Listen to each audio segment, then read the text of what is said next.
Yo, petit à petit, Kermine implique Banakin. Fouta ici, fouta par là, fouta autant. Tous les milliers qu'on foutait là. Peuple congolais. Yo, qui est l'autre zaba colocataire? Où est Zali colocataire? Qui est l'autre zaba colocataire? Où est Zali colocataire? Qui est l'autre colocataire? Où est Zali colocataire? Qui est l'autre zaba colocataire? Où est Zali colocataire? Donc c'est soutenir. Il faut donc lutter pour une nouvelle société. Mais pour lutter, il faut que ça arme, il y a vérité, il y a justice. Totika lokuta, totika l'hypocrisie. L'Union africaine. Mboka ezoki na pasi, mboka ezoki na sans position. Ba génération na biso ezokufa, ezoki na okufa sans position, sans solution. Mais nous vivons dans les pays un temps de confusion, d'obscurité, de désespoir. Mais nous savons qu'au plus profond de la nuit, l'aurore pointe déjà à l'horizon. Analyse sur la liste. bienvenue dans l'analyse. Bonjour à tous, vous écoutez l'analyse, une émission de Maison.com. Retombé. Bonjour à tous depuis Paris, merci pour votre fidélité à l'analyse, une émission de Maïso.com. Bonjour chers auditeurs et merci beaucoup de vous joindre à nous en ce 23 janvier 2018 pour votre émission L'Analyse. Voici les titres.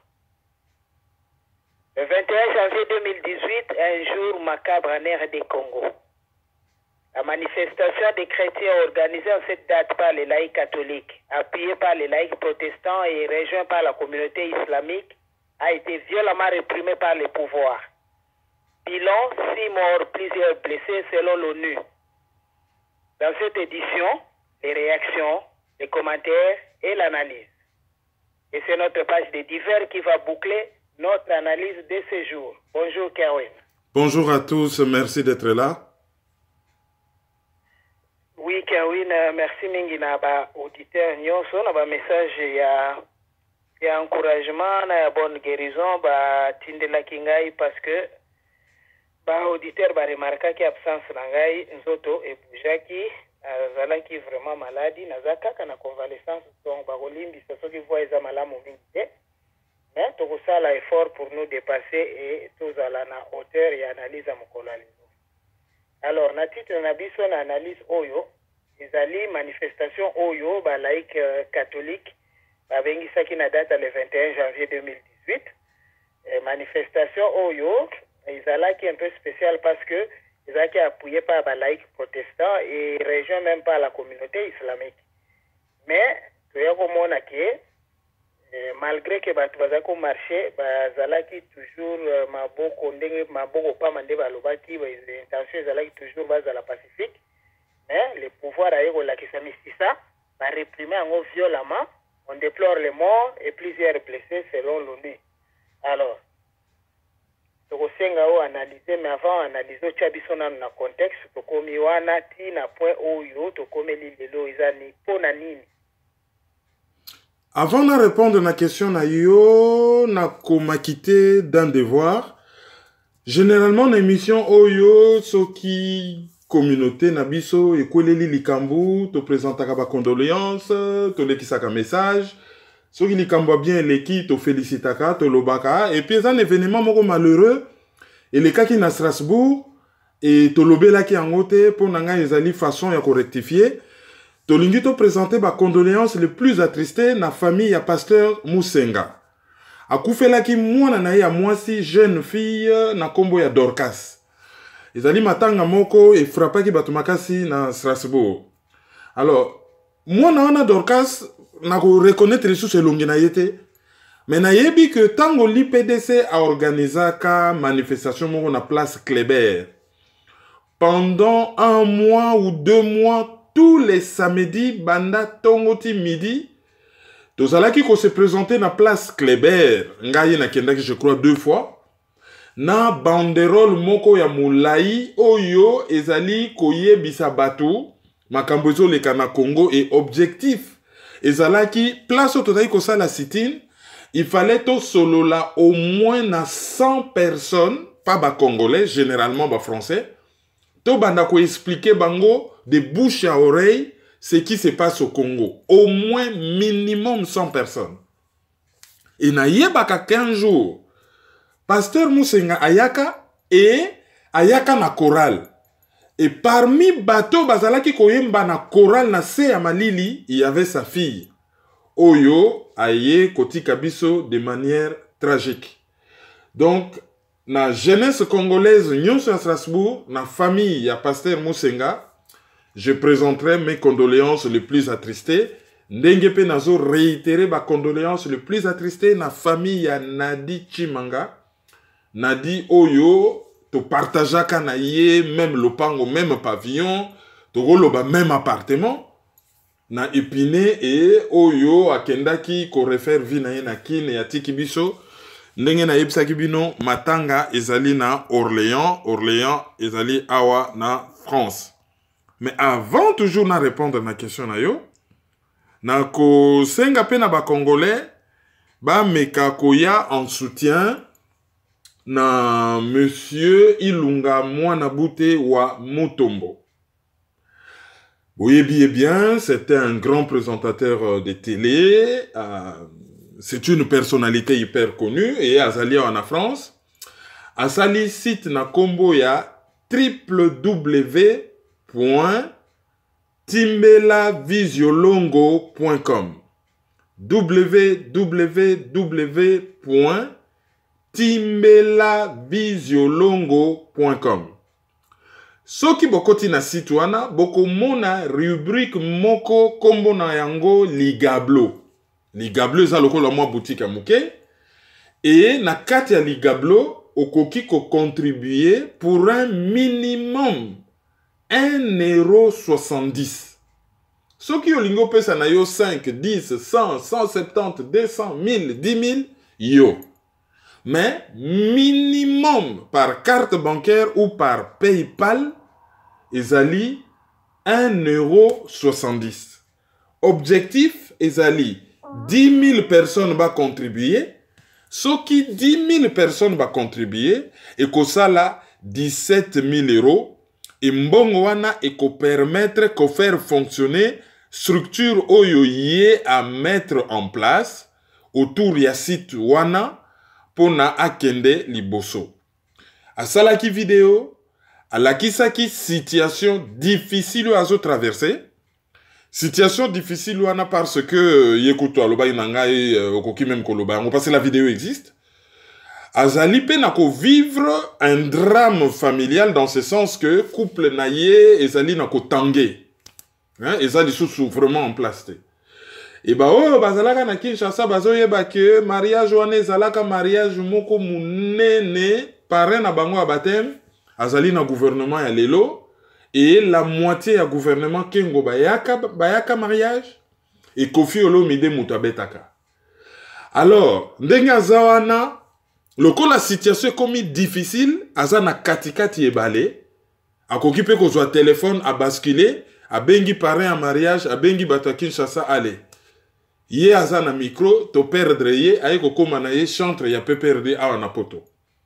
Alors pona a basculer côté wana kunate to tirer ye côté oyo to garder micro wana ezala côté ya bana mboka pona et défendre l'intérêt ya mboka et défendre justice et défendre droit et lutter pona kosikola mboka. Bon, a prometaki biso alobi prix Rwenzori a kopesa yango Jade Maizo parce que voix na ye na générique et ça lit tellement succès makasi et ça lit façon moko ya ko lekisaneti message que la relève est assurée.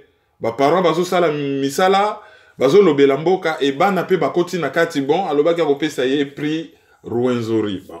Wana ezali décision souveraine ya Timbela Visiolongo hein biso tozozwa décision na elongo na yete mais bo meka ko venir en aide na site wana en passant par oyo na yebisi bino site Timbela Visiolongo bokei na rubrique Ligablo bosale la PayPal ou bien ba carte bancaire na bino pona ko meka kosungaye. Ceci dit, sikoyo tokota na maye maleki. Le 21 oyo ezalaki na manifestation oyo ba laïque protestant ya CLC basengaki et bazalaki rejoint par ba laïque catholique CLC comité laïque de coordination bazalaki rejoint par Colpro oyo ezali coordination des laïcs protestants et tomonaki Cheikh Ali Mouini oyo ya ba musulman a pesaki message que azali ko appuyer oyo ezali ko salama parce que cause wana ezali juste. Alors problème ezalaki que batu fallait babima le 21 pona selon cardinal Monsengo oyo abengaka bozoye ba lisusu ba artiste na cathédrale et na masolo na bango bazalaki kosenga ba laïki bakamata makama mboka na maboko ba telema ba bundela mboka et ba laïki ba répondaki positivement na appel wana na mbela wana balobi bango bako telema bako bundela mboka. Cardinal na message na ye azalaki kosenga ke batu ba bundela mboka pona une application réelle ya ba accord ya Saint-Sylvestre. Ba laïque pe basengaka la même chose. Mais population tango abimi on sentait beaucoup plus que Kabila nde akende. Ezaki susute makambo ya accord. Ezalaki Kabila akende. Batu ba lembi, batu ba baye, batu ba lingi li susute akende. Et manifestation esalamaki ezalaki yami bale. Oyo yami bale et intervenaki na environnement moko particulier. Tango batu nyonso ya Kabili bakei na cathédrale du centenaire protestant kosambela pona muto bango bazali kobenga héros national Laurent Désiré Kabila oyo titre wana ezali vraiment très contestable bakendaki ko tomber na prêche ya pasteur Ekofo oyo esalaki makelele mingi po alobelaki bango visa mabe oyo bazo reprocher bango. Alors manifestation et salami batu babimi et police comme d'habitude a réprimé batu. Avant manifestation et salama, tango totangelaki bino mise au point ya CLC, comité laïque de coordination. Tomonaki que bazalaki ko insister makasi penza makasi que marche na bango ezali pacifique. C'est-à-dire que bazo sala mobulu te, balingi ko agresser motu te, balingi ko bundisa motu te, balingi batambola na kimia, marche pacifique, marche na kimia. Ko tambola na kimia.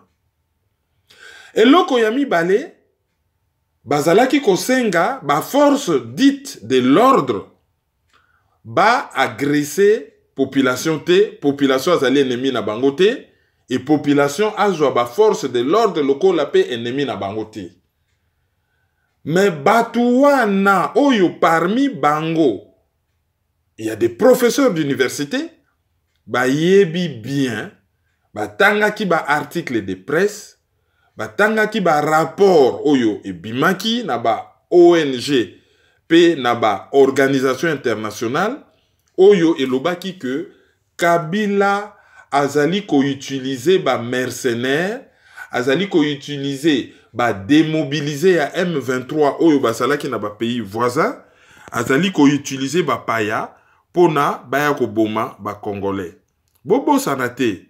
Pour na makambo ya bundu dia Congo, parce que on a la mémoire courte, ba latisaki ba militaire uniforme ya police et ba kei ko sala massacre.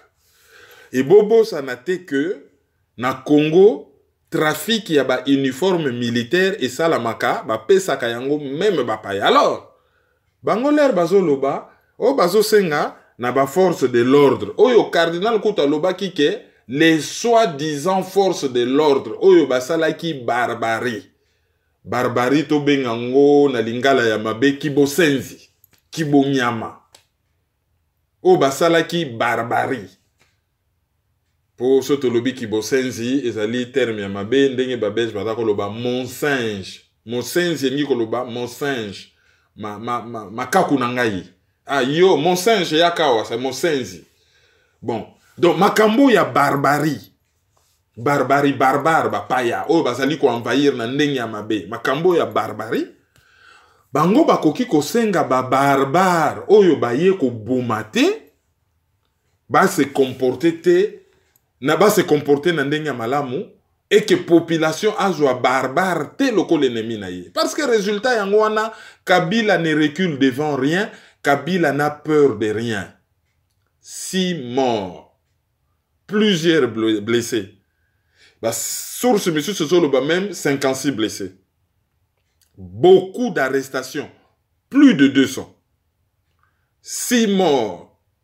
6 paroisses na Kinshasa et réagissa qui m'a cassé koleka ba paroisse nyonso. Et likambo ya kokamwa. Toyeba na Kinshasa bato bazalaka révolutionnaire. O bazalaka mobulu, voilà, mobulu na ndenga malamu. Ezali bato ya Tchangu. Njili, Masina, Kimbanseke. Mais yambala oyo, tomoni la plus vieille commune ya Kinshasa, oyo eyebana te na makambo wana. Makambo ezalaka, oh, na rond-point Victoire, na Matonge, na Kalamu.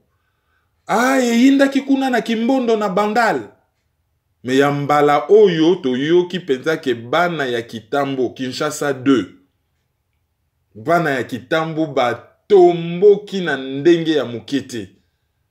Esika Kinshasa banda. Bazali juste à côté ya Gombe. Bana ya Kitambo ba tombo ki makasi. Pouvoir à lobby, il n'y avait que 2 morts. Bakufa ki na babale perdu. Manifestation liboso bakosi bato ezalaki ba terroriste. Même Dorcas azalaka na ye terroriste. Dorcas Makaya. O bakeyi ko sundola en Afrique du Sud. Bato bangi ba futela ye ticket. Aya na Belgique kozwa ba soin. Bango ba rapidité. Marie-Ange Mouchebe kwa a rapidité. Bake ko sundola ye en Afrique du Sud.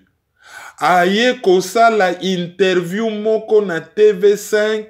C'est une des interviews parmi les plus nulles que j'ai jamais vues.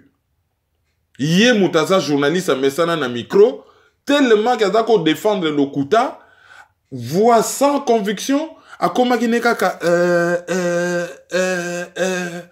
Batu na question boy ngana za mo konzasenite, batu na boy ngana za li policité, ba réponse moko une vraie catastrophe. Donc, na fongola ki juste une parenthèse. Donc, après likambo ya Dorcas, oyo bango ba prétenda ki ke ezalaki ba terroriste.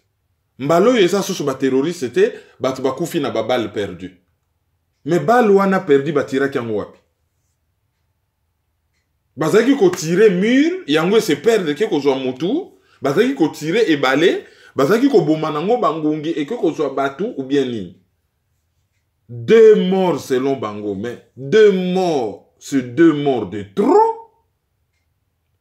Parce que bilan ya ONU ezali 6 morts. Mais bah, organisation de défense à droits de l'homme, bah, lobby, peut-être qu'il y en avait un peu plus. Bah, arrestation et salami. Et parmi bah morts wana ndenge zalaka, bah tout nyonso ba kokana, y a pas de différence entre les morts, hein? Un mort c'est un mort. Mais mort moko est commis emblématique. À côté, il y a l'IWA, par exemple, il y a représentant, il y a UNC, na Lemba. À côté, il y a l'IWA, il y a Batumisusu, oh, Bakoufi à gauche, à droite. L'IWA wana est commis emblématique. Ezali, l'IWA ya Mwanza Kapangala de Chad, Thérèse. Aspirante non. Angaka comme ma sœur. Dans le mois de juillet. Selon Jeune Afrique, basi ba prépara qui déjà fait, basi ba tinda ki invitation, ko signaler batu que moi na nabiso a cause la consacrer dans le mois de juillet, donc fête ezali ko sala. Ma pesa nzoto na ye et pas yankolo. Pourquoi l'Iwa na ye ezali emblématique? Ce n'est pas parce que c'est une jolie fille et que sa photo est très, comment dirais-je, télégénique. C'est un moto yo, c'est un photogénique, photo na yezo attiré. Non, c'est pas que pour ça. Ezali parce que azali mwana ya major ya police aux frontières. Tata na ye azali major policier, azali officier, asalaka na aéroport. Et officier mosusu ya police ya mwasi a ordonné ba tirer et ba bomiye. Selon Jeune Afrique, Tata Naya Lobby azali officier a ko s'exprimer te. Mais ba image otomoni na TV5, oyo tomoni na France 24, ba image bazo lakisa ezali ba image na ye. Et komi symbole ya batu oyo ba bomi na journée ya le 21. Tata Naya kosala nini? Po apparemment déjà na morgue bazo pekisa batu bazala na accès nebembe. Est-ce que Tata Naya bakobenga ye na kabila ke kamata mbongo kanga monoko ya kamati mbongo asalite o bakuna mwana na bonheur me mwana kei? Ou bakosundola ye? Ou tango akozongela bureau lokola salaka na ba mwana do biloko moto ako se venger? On ne sait pas ce qu'il va faire, mais au moins tango ba yebisaka ba policier d'origine congolaise que ordre yamabe ko appliqué ti. Parce que oyo batu bazo sala bazo bundape pona bino. Parce que lobiso kimboke bongi policier akozala un homme respecté et respectable. Militaire akozala un homme respecté et respectable. Akozala na camp moko akozala propre. Akolata uniforme ya malonga. Akozala na sapatu etengama te. Akozala na cantine. Akozala na dispensaire. Et métier ya uniforme ekozonga métier moko noble, profession moko noble. Soki balobia oyo azali militaire, oyebi kazali discipliné, oyebi kazali formé, oyebi que azali ko représenter gage ya indépendance politique ya mboka. Soki balobi oyo azali policier, policier mutu ya lokumu. Policier azali ko inspirer confiance. Policier azali ko inspirer respect. Policier azali kombwani azali associé na sécurité. Ndenge biso tozalaka na butu na Paris ozo tambola boye. Des fois soko bungi ozo luka adresse musibu okeka ko betika na police. Koko ndenge ni na bungi nazo luka adresse okaka ba luki carte. Monsieur, c'est à gauche. Troisième à gauche, vous allez tout droit, c'est par là. Na butu soko bungi ozo luka adresse ozo kende vers policier. Mais chez biso policier azo représenter danger. Même mouton azo roulé policier de roulage azali ko représenter rançonneur mutu oyo azo china batu michto bombe soki ezalaki mwasi banga baloba michtonnaise rançonneur mutu oyo penza azo benda batu bambongo eza kombo moko eza loku muti batu wana faut bayeba qui font partie du peuple batika peut-être bapaya basala yango que bango bana ya mboka basasocier na buzoba wana et bango pe banda koboma bana ya mboka. A force ya koboma ngulu policière mosusu a ordonné baboma et babomi mwana ya collègue na ye officier policier. Donc babomi mwana na bango moko. Pied de nez de l'histoire. Likambo mosusu esalami ezalaki ba gaz lacrymogène to yoki même ke mosusu ekotaka soki na dispensaire soki wape ke ba bébé bon wana toza na preuve te. Toza na preuve te ke ba bébé bazwaki ba gaz lacrymogène. Mais eloko to moni na kati est choqué par exemple. Batu na kitambo ba kimi na ndako ya ministre Kabange Numbi en construction. Mais ba séquestrer bango, ba kangi bango et ba tenter ko déshabiller Mumpe. Mumpe a kimikuna, le bazo beta masasi ale, selon ba source belé, ba longo lié bilamba. Bon, ba longo lié soutane. To yebite soka tikala ki bolumbu me ba déshabiller ye, ba longo lié bilamba. Ba kangi batu, ba bengi bango ba terroriste, ba lobby, bango ba kendaki une église ko sambela, ba sango ba tindi bango ba ya ko sala insurrection, ba sango wana bazali ba occultiste. Comme si bango na gouvernement wana basala ka bokoko ya mindele te. Mais bango tout baza na kati ya bokoko mindele. Botala bango bien. Oyoka kaka, franc-maçon, Maïkari, Ekankar, Rose Croix, Lions Club, Rotary Club, Club Songolo, Club Mpakala. Na kati bakenda ko sala nini. bakendaka bokoko ya mindele. Akomi ko benga na video ke ba occultiste bazotinda batu baya kosala insurrection. Bato soki ba manifester pour na réclamer ba droit na bango ezali insurrection. Alain Atundu na RFI. Pour na ye y a même pas eu de mort. Hein? Et à lobby kutu batu babimaki batu baboyi batu ba comprendre. Bango bazo préparer l'élection, ba ya to préparer l'élection. Asali message moko avec une arrogance à couper au couteau, mépris moko incroyable. Incroyable. C'est du jamais vu. Je me suis posé la question, ce que zalaki un être humain qui parlait, ou ce que zalaki robot moko, oyo, ba programmer logiciel moko, et loba froidement makambunanko. Et loko moko ya grave na ba propos ya Alain Atundu. Azbakisi que azo féliciter police pour na professionnalisme na ye. Boyoki, ceux qui police ezo boma batu, bazo féliciter bango pour na professionnalisme. Bon, na mutu na ya koloba ke ye affirmé que batu babimaki mingite, police abomaki na ye mutute. Donc, ezali professionnalisme. Mais loko ezali grave, ezali ko nier l'évidence. Ko wanga na likambo ezo mona na miso abatu. Ko wanga na ke batu bakufa ki loko ezali grave. D'où attirer conclusion logique ya ko wanga na ye azo féliciter police pour na professionnalisme na ye. C'est terrible. Et ce n'est pas le seul. Eza susuna ministre mususu soki koko nyangi ba déclaration salaki soki mutu azalaka na malade ya motema autant mieux alandate po akoki kokweya. Donc pour na bango balobi bazo préparer na bango l'élection. Mais en 2006 ba préparer ki l'élection contre Jean-Pierre Bemba, ba fraudaki ba gagnaki l'élection te, ba fraudaki. Et tant que ba si ko frauder, ba s'arranger, ba tirer sur Jean-Pierre Bemba et ba boaki na boloko quand il a accepté l'inacceptable. Na 2011, ba bengi Tshisekedi kota na mulongo. Ba modifier constitution.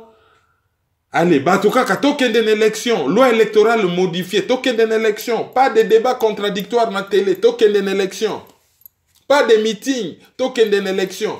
2006, oh, Jean-Pierre Bemba na Kabila, soki basali débat na TV, Jean-Pierre Bemba zali brutal, ako boxer Kabila. Selon Kamere, ako boxer Kabila, Kabila mutaza jidoka. Na 2011, ba boya boye, ba tungulu tokende na élection. Ba kenda ki na élection, fraude, et a dirigé pays par défi. Mais ba tubazo ya toujours ma solo ya élection. Oyo, Kabila a organisé na ye yango te, a boyi na motema moko, soki azali sûr kako se représenter et kako gagner, même par la fraude.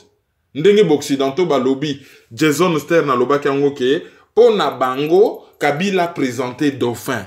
Même soki a fraudé et ko arrangé bango et bako soutenir ye. Eh, ba loba yango visa, peuple congolais, une bonne partie, masolo ezali, élection. L'élection oyo, et ko sala mate, donc bango ba komi ko préparer l'élection.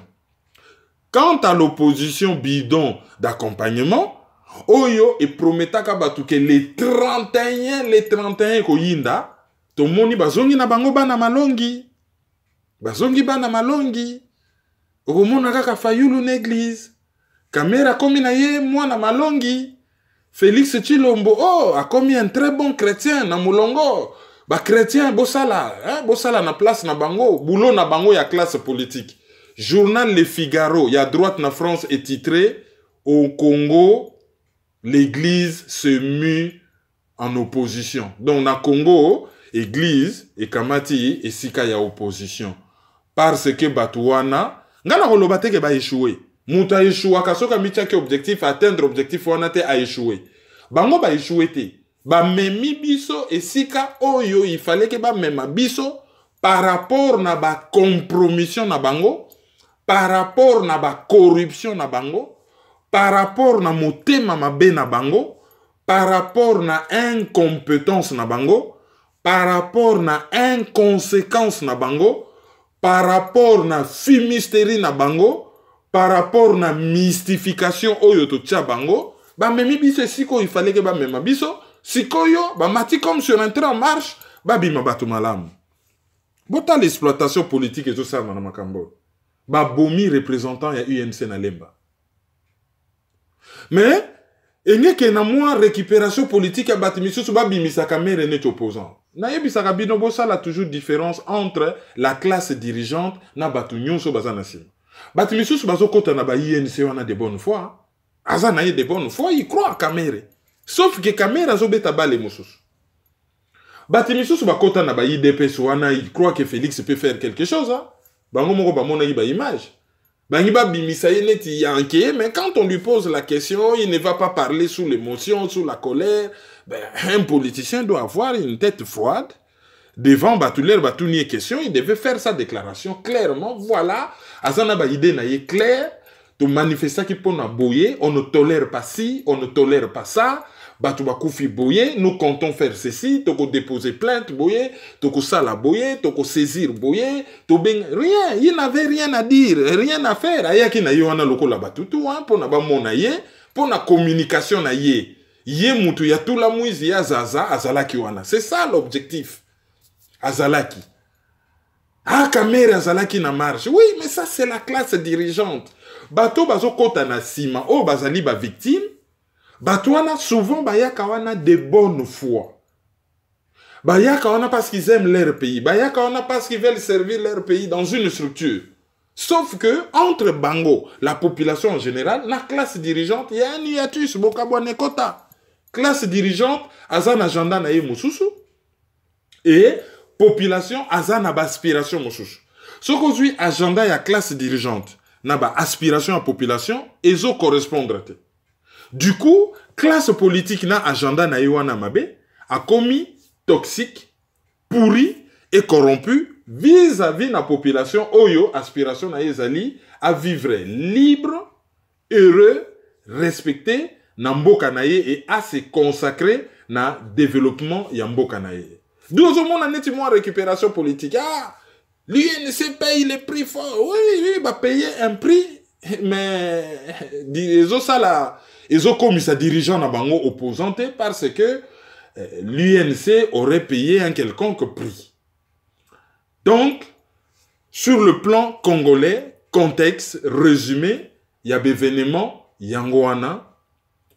Selon TV5, à l'objet, contrairement à Marcho et Lekaki Liboso, Yambala Oyo va sentir pendant que la population pas comment qui se défendre. Ils allaient que au bango bazo tirer sur une non. Va sentir pendant que Yambala Oyo pe population a comment qui se défendre. Et na ba image mingi Kinshasa Nathalie ba comment ika na langage moko. Ba moneli biso mingi, bo pesa biso nde mindu ki to se défendre. Ba yaki wana te opona accord moko boza l'appliquer. Ba yaki wana pona bobenga na Kabila sikoyo ba komi ko senga minduki ba se défendre. Ezalaki occasion en or. Pona batu nyonso bazali na kati ya politique te. Oyo nyonso bazali na option, soit ya résistance, soit ya manduki. Agenda na bango to lobite ke il faut bango bazala ba malanda ngombe ya ba catholique bazo sala.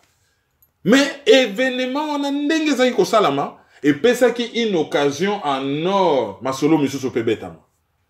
Batu penda ba yoka penda ke ba catholique ba sali marche na bango mais batu misusu pe ba profiter, je crois que mbala oyo mercenaires so bake ko joyer na Uganda ba lobby to kene na Kinshasa. Alo bateke akuna kutu leto diakato dieto bomi bango penda to yokozo. Et comme penda ke mon cher ozo kene Kinshasa. Tour à Liboso bakenda ka 200 bazongia wa 150 hein.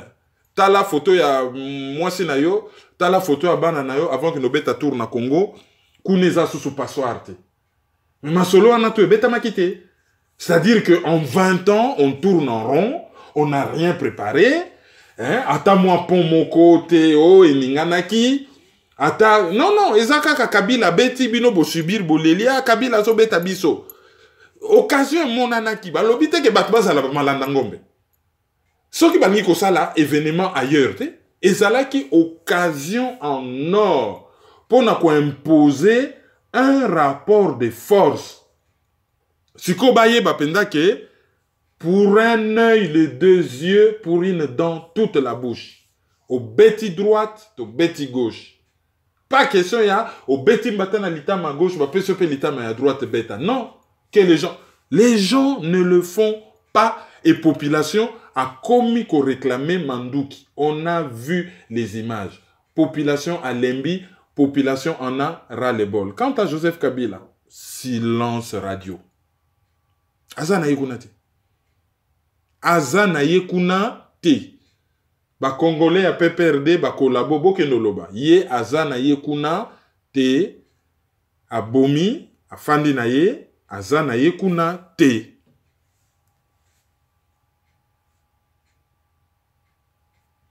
Et chaque fois que batu bakufaka, ba réaction esalamaka. Réaction ya tour oyo eza nini et pourquoi tozozonga kaka na cycle wana batu bakufi après ba réaction mais concrètement eloko mo ezosalama te.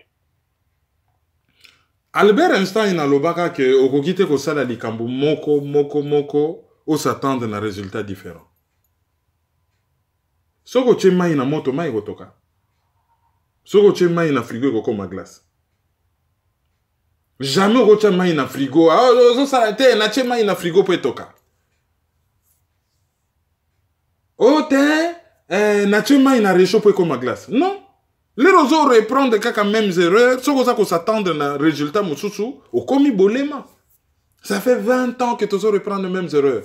Dans mon vidéo, il y a sœur moko na Belgique, azolo ba français na anglais, na lingala. Vidéo ana, bon, ache kombo na yete, mais makambo azolo ba ona azana torte. Alobi kaka ko marcher, ça ne sert à rien. Ko marcher, ça ne sert à rien. Mokili mbaba linga ka ba congolais te ba linga ka richesse à Congo. Batu baza na puissance économique. Bazoti na 9 milliards d'euros na Western Union. Bakoki ko so ba sanction, bakoki ko se préparer ko luka ba stratégie. Batu bazo marché pona ba mona bango ke oui, ngai nde mutu nazo organiser nga na zalaka wana. Impact ya ba manifestation neza nini. Cette sœur, elle n'a pas tort. Bolanda vidéo na izo circuler na internet, elle n'a pas tort dans ce qu'elle dit. Azo senga batu vraiment ba se réunir, ba ça la véritable plateforme avec des vraies stratégies. Na kati penda ba informaticien ba zala ba chimiste congolais ba nani ba monter penda ba biloko solo dans le silence et froidement. Oleka kayako yako sala ba marche et ko yemba on dirait bat bazana sengo bazo yemba bazo bina et bat bazo manifester et quelle marche bat babimaka 1000. Ceux qui marchent ba ngeza la impact, mettez-moi 10 000 personnes dans la rue à Bruxelles, ces jours-là on nous prendra au sérieux. Ceux qui si tu devant l'ambassade, il y a 3 personnes, oui, baza na bonne volonté, mais 3 personnes et au salani. Mais ceux qui balabala wana, il y a 5000 personnes, makambo ko changer. Donc, ba marche, ba biloko yo tokomi ko sala, est commis inutile. Il faut passer à autre chose. Et ba loi internationale nyonso, sur l'autodétermination, c'est-à-dire peuple na peuple, il faut ami kambaye mokaza la libre komi kam. Sobe ko konzao na makasi, il faut se défendre. Ko se défendre pas par ma marche, au komi ko se justifier, ah, il faut être à la pacifique. Bato bayaki na Congo, bayaki ko sala ba congolais biziti. Bato ya afdel, oyo, ba resisa exploit ya kozwa kombo ya Laurent Désiré Kabila, ba bambiangwa kota Lumumba le ba tchebango mibale ba héros. Mutu akendaka na Uganda kosolwana Museveni, bacha ye na pouvoir. Mutu oyo, Ngandu Kisase, je crois, asalaka éliminé, so ki ndenge nini, mutu oyo atekaka mboka epa ya batuana. D'ailleurs, yende ba yana ye, ya yana ba Rwandete, yende ba yana ye. Mutu wana ba komisie un héros comme ça, ya zali héros. Héros na likambu nini, et ba Congolais bazo trouver normal, que ba bambaka kombo na ena Lumumba le basali prix ya ba héros nationaux Lumumba Laurent Désiré Kabila mais ba longola kombo na ya kota kombo a Lumumba azo salir kombo a Lumumba batwana ba ka ko sala biso bizite batwana ba ya ka ko bongisa Congo te batwana ba ya ki na kimia te a malin ennemi a violent ennemi tant que toko se défendre te contre Batouana leur tenant un langage clair.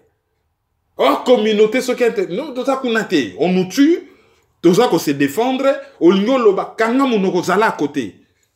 Ces pays, ok, ces pays, ils ont raté pour les Pakistanais. Ces pays, ils ont raté pour les Afghans. Ces pays, ils ont raté pour les Vietnamiens. Ces pays, ils ont raté pour les Birmans. Ces pays, ils ont raté pour les Bisso. Ils ont raté pour les Bisso. Alors, là, on va continuer à tourner en rond et total la réaction au monde, combien c'est hypocrite la réaction nous sur les qui. Mais avant de les canaba la réaction à monde. Pourquoi? Ce que le que marche est pacifique, mais ceux qui battent attaquer Bino. Vous devez vous défendre. Pourquoi on ne dit pas aux gens de se défendre? Voilà. Donc, bazo yeb sabatuke, bokende, loko la ba mouton expiatoire, loko la même oyo, Abraham akenda ki ko sacrifier moi na ye moko, hein, même ka ba memie ka boy bon, yo yaka na biche ba sacrifier yo. Oh, faut yeb samutuke, défense ezali légitime. Constitution, charte des Nations Unies, ezali ko autoriser légitime défense. Bobi maboke no manifester, ceux qui ba attaquer bino bo se défendre, ezali droit.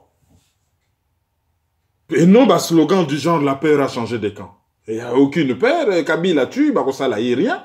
Pour Azali n'a soutien à occidentaux. Azali n'a soutien à occidentaux. Donc, ce bazo yubisabatu, bazo tinda bangon a sacrifice.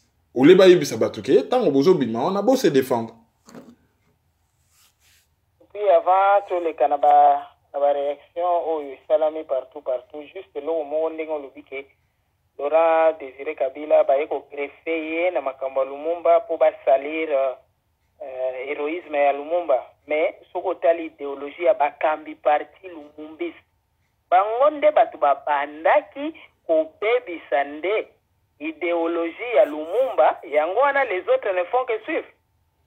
Mais parti Lumumbis wana na lobaki que le palou est une malédiction pour le Congo.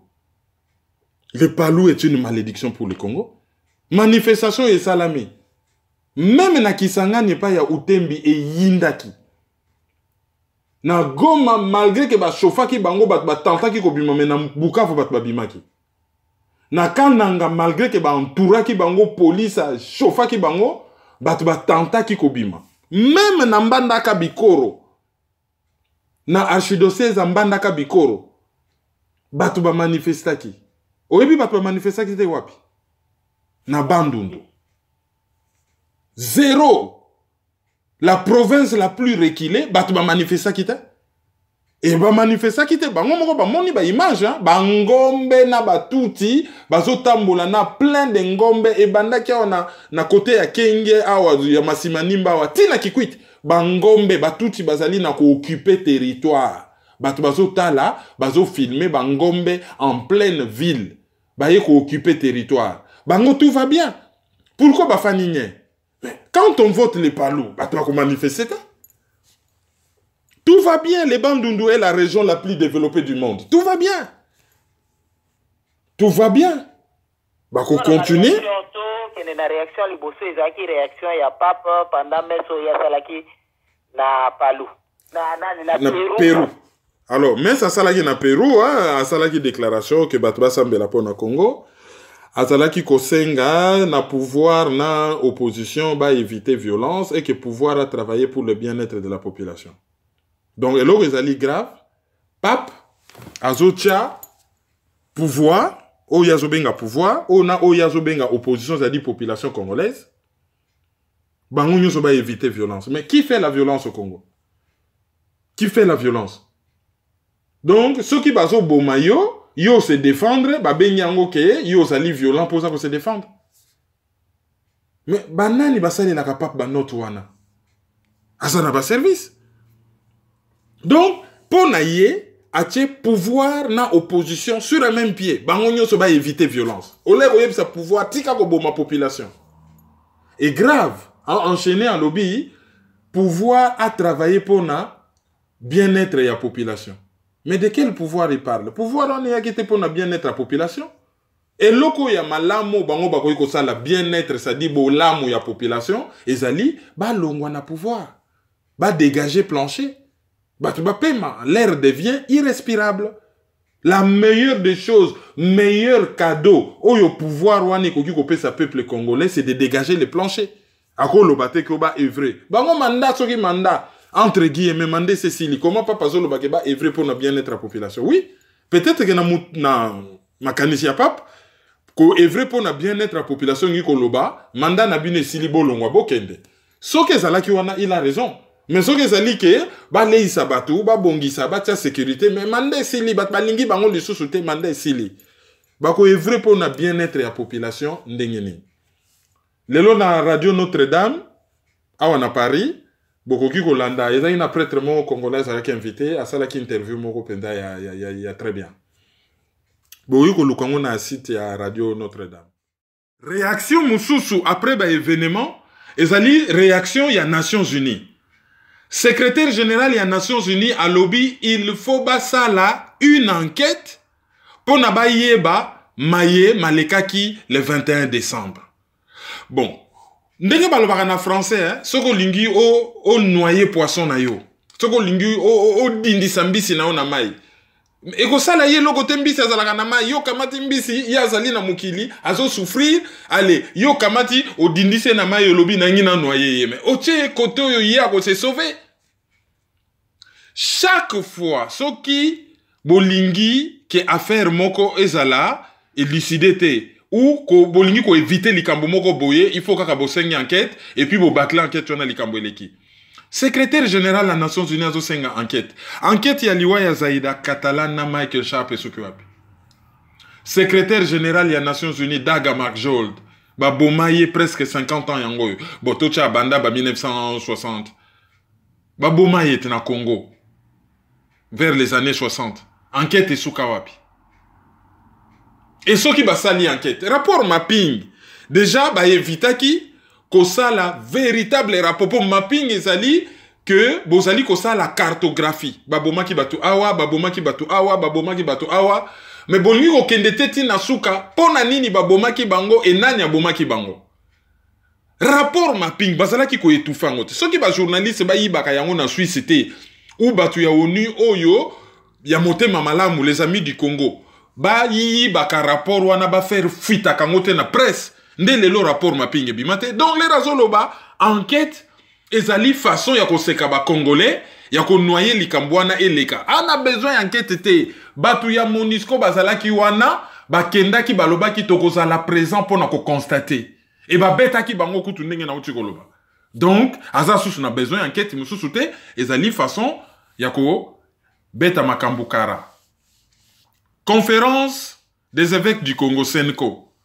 Bango pe basali communiquer na bango bazali na ko déplorer donc bazali na ko regretter dans un communiqué bilan macabre ya ba marche le 21 macabre so ya mabeyo ya liwa c'est nous quoi lobby il y a eu 6 morts na 127 blessés ezali premier bilan 127 dont certains ba misu bakufaki par balle et azali na ko loba to na ko funda ba force ya sécurité que basalaki usage excessif et disproportionné de la force.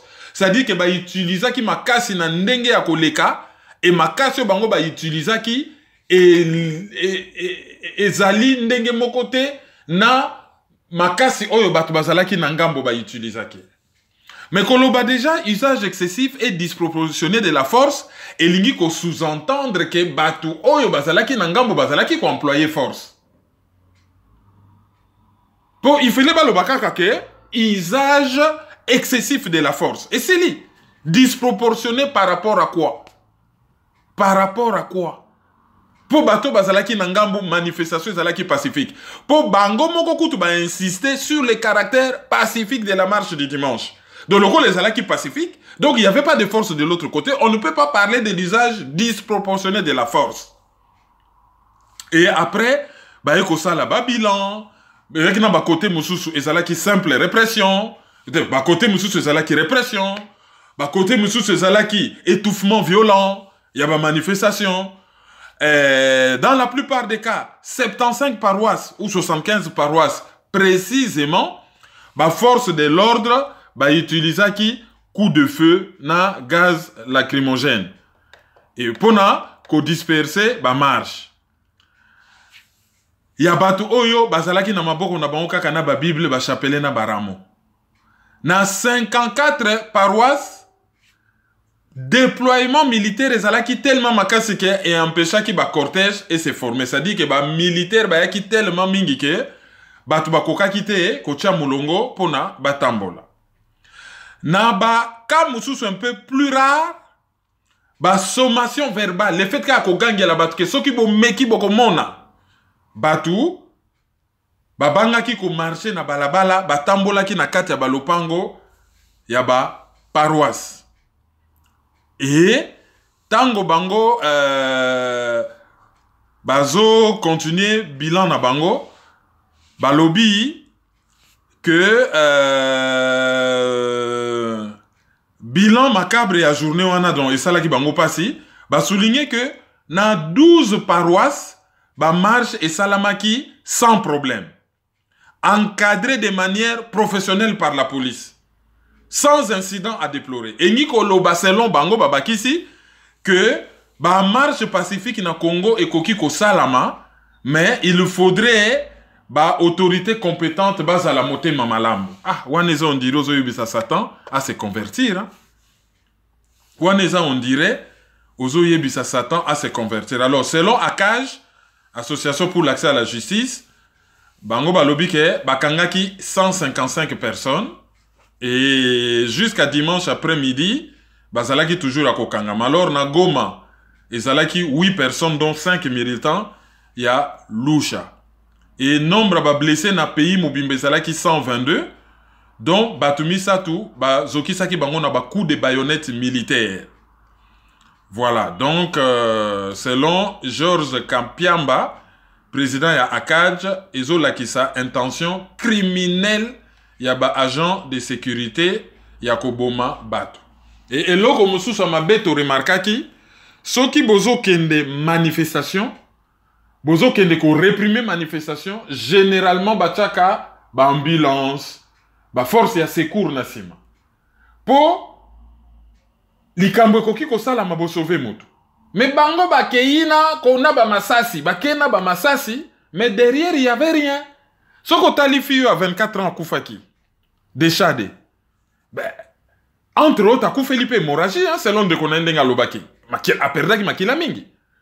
Soki ambulance ezalaki nasima. Soki batu ya secours bazalaki nasima. Est-ce que bakokaki ko sauver yete?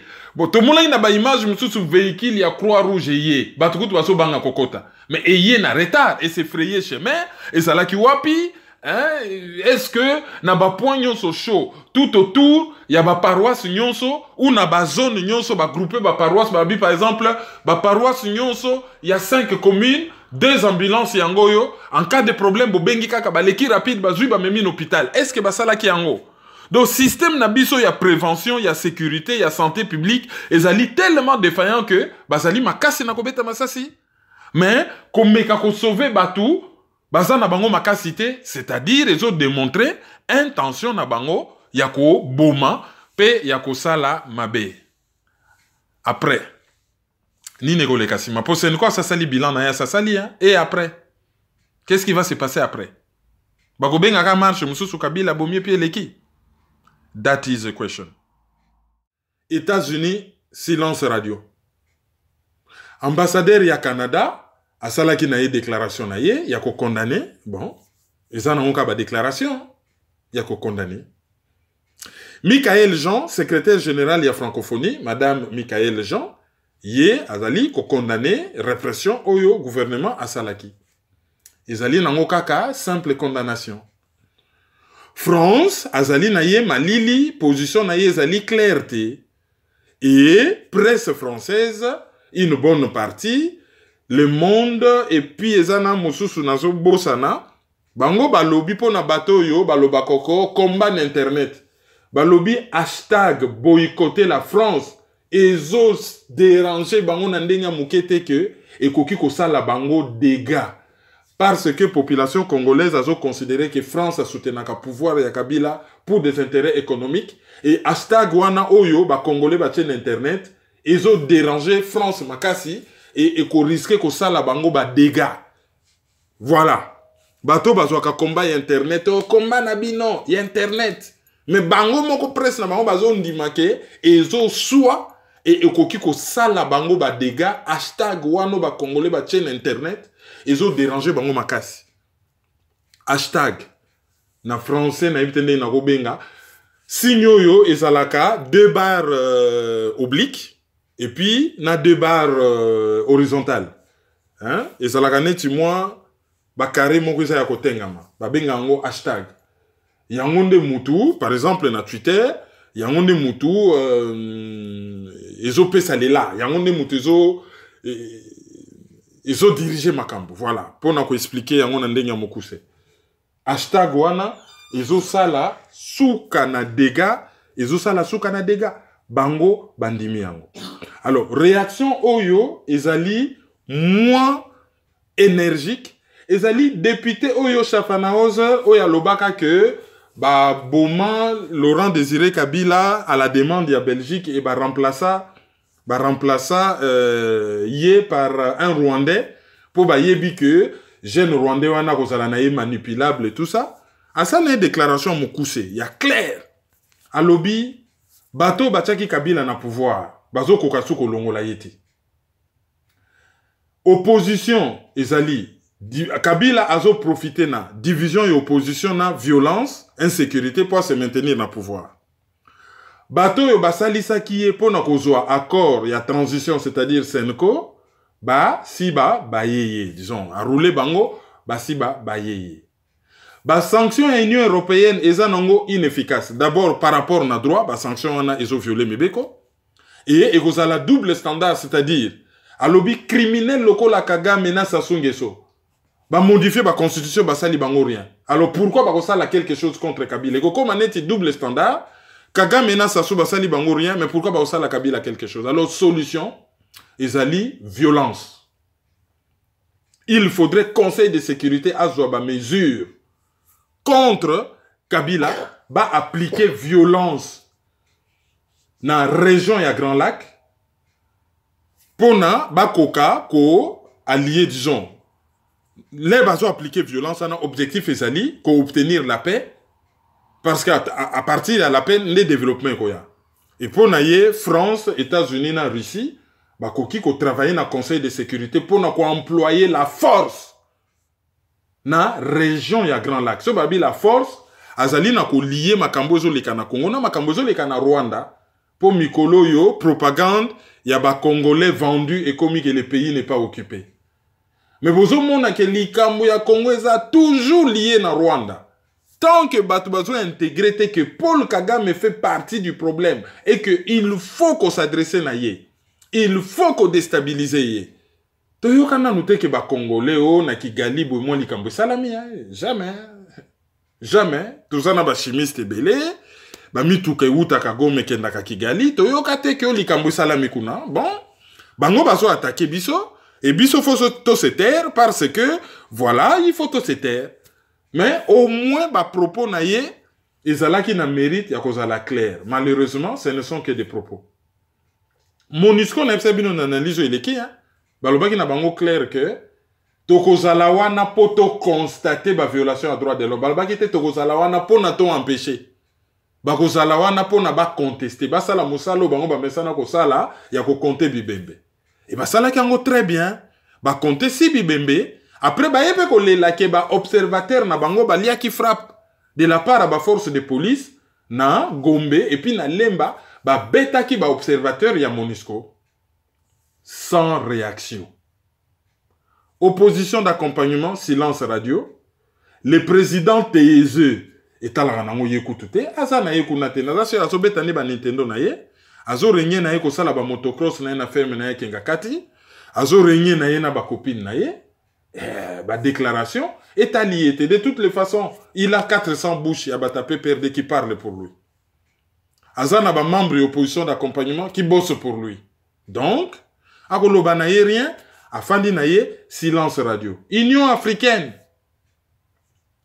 Silence radio. Communauté économique des États de l'Afrique centrale. Silence radio. SADC. Communauté économique des États de l'Afrique australe. Silence radio. Partie prenante l'accord cadre bidon. Il y a Addis Abeba. Silence radio. Voilà.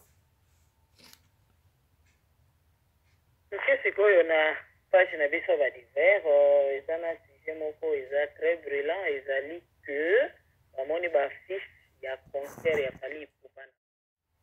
La page na biso ba divers, ils ont un sujet oyo et ça na Finlande, il semblerait que ba moni ba fiche ya Fally Ipupa qui a obéta concert kuna na Finlande. Qu'en est-il? Alerté biso na Helsinki que pendant que Batbazo Salaka ba débat, na Kinshasa, Batba Koufi, Eleki Boye, qu'est-ce qu'il faut faire? Mboka Oyo, débat mosusu, ezo occupé nango, batu ya Helsinki, batu ya Finlande na Malili, ezali débat ya ba affiche Oyo, ba moni ya concert ya Fally Ipupa le 2 février. Et bani nango sujet à rediviser communauté, ba misusu ba lobby eko betama te, ba misusu ba lobby eko betama. Parce que basomba ki na bango ba biye na bango eko betama. Bon, je me demande ce qui environnement ndenge ezali très tendu, ezali vraiment période ya kendo beta concert. Au moni dimanche, les bat bazako kufa. Karibu variété salamaki nango normal là, karibu variété. Et salamaki nango normal, bat bakena ko kata na bango ba danse na RTNC. Batu bazo kufa mboka ezali en deuil, karibu variété normal et salamaki nango musique et betaki na TV, c'était la fête, tout va bien à télé. Et Jeune Afrique à lobaki ke Kinshasa, la belle, ba Téléméli et Joseph Kabila.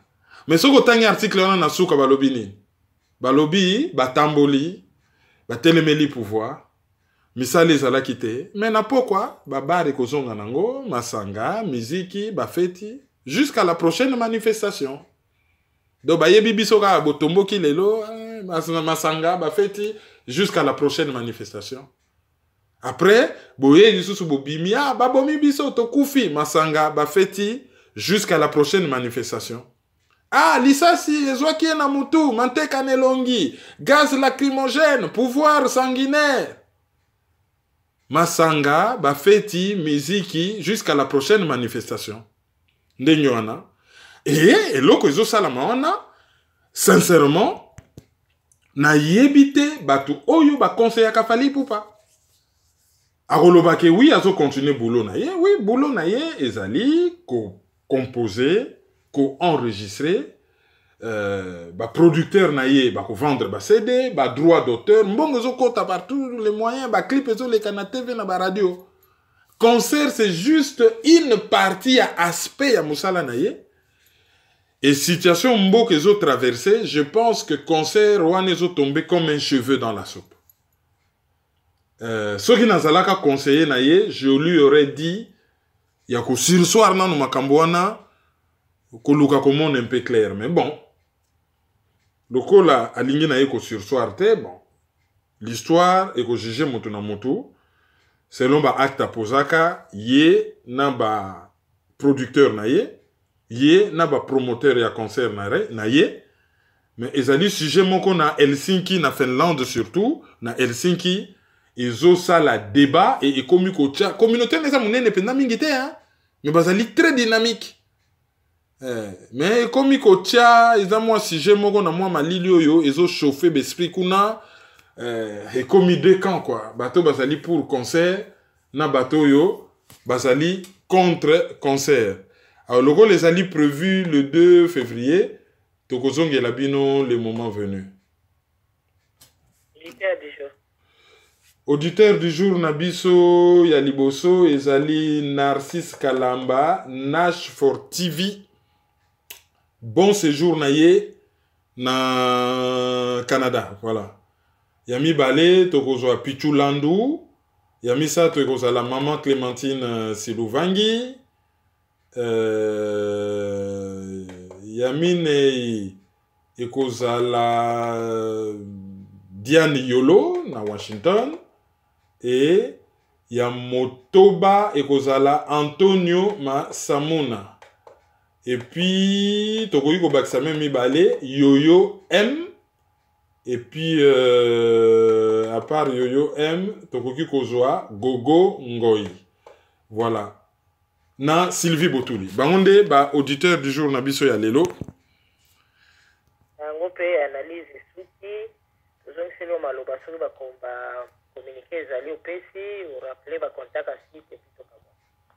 Communiqué ezali que le 17 février, tokozala na Lyon, na Patrick Mbeko, pour une conférence organisée par CCDP. Tokope Sabino, ba coordonné, ba adresse. Les 16 conventions des Congolais de l'étranger, bazali nako sa la manifestation moko munene pour nako commémorer ba martyr ya le 16 février. Je crois que kozala na Genève. Tokozonge la bino par rapport na yango le moment venu. Et puis batu ya États-Unis nazo envisager koya vacances aux États-Unis et ceux qui n'aient vacances qu'on je crois qu'on aura beaucoup de choses à faire et le moment venu tokope sabino ba précision bo joa ba contact. Alors merci na maman Rosalie Munga oyo tobo sanye parmi ba auditeur ba auditrice du jour.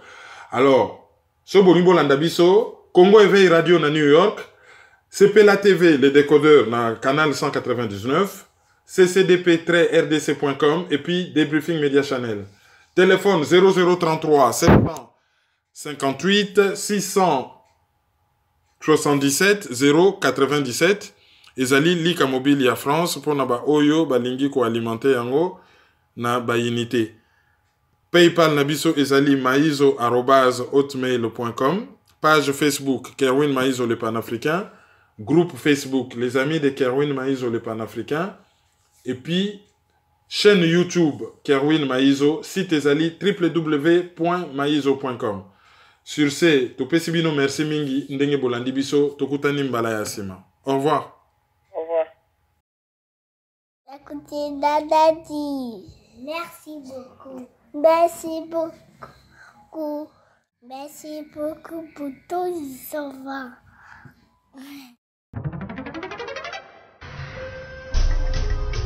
Yo, petit à petit, Kerwin implique Banakin. Tout à ici, tout à par là, tout à autant, tous les mille qu'on fout là. Peuple congolais.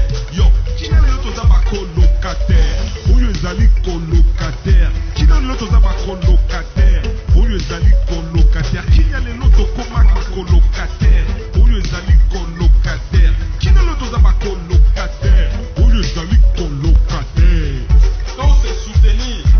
Il faut donc lutter pour une nouvelle société.